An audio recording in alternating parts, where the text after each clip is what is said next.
As fishermen, we love springtime, we get to jig. We love summer because we get to rig. And there's really nowhere in between, or is there? The problem with rigging is it takes so long to actually utilize that presentation. And jigging works, but the fish don't always eat it. One thing we do know over the last couple of years is this explosion of slow death. So how do you get all those into one presentation? Northland Fishing Tackle has done it with a thing called a Swivel Head Jig. We built this last year, got to play with it. This year we're actually getting it into action. And what it is a football-styled head jig that stands up. It's got a flat section on the bottom here.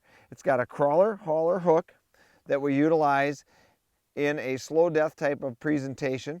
And it's swivel. It's not a firm connection as most lead head jigs are. So what does that do? That means that we've got the weight to get us down to the bottom. We've got the swivel and the crawler hauler hook to utilize that slow death action. The cool part about this is that we get to attach whatever type of meat you want to attach. Here I've actually got a shiner minnow attached. Here I've got a short little piece of crawler attached, plastic crawler. And as that goes through the water, it's going to spin and roll. And the neat thing about this crawler hauler hook is that when you take this, poke the crawler in, slide it up the shaft of the hook, there's a little plastic collar on the hook shank itself. Get that all the way up.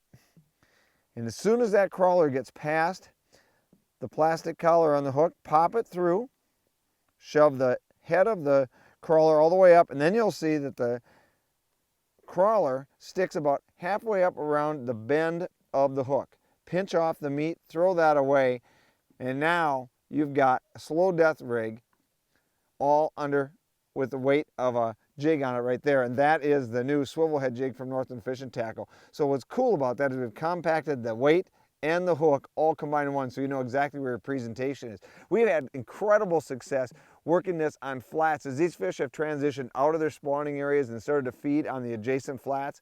Working that shallow flat area where you want to cover some ground, the fish are spread out just a little bit, that's worked extremely well. The surprise of the whole system is river fishermen pay attention. Take the Swivel Head Jig, fish it vertically in current with reasonable current. That swivel will roll just like a slow death type rig. This is the Swivel Head Jig from Northland Fishing Tackle. This plus some bait equals this.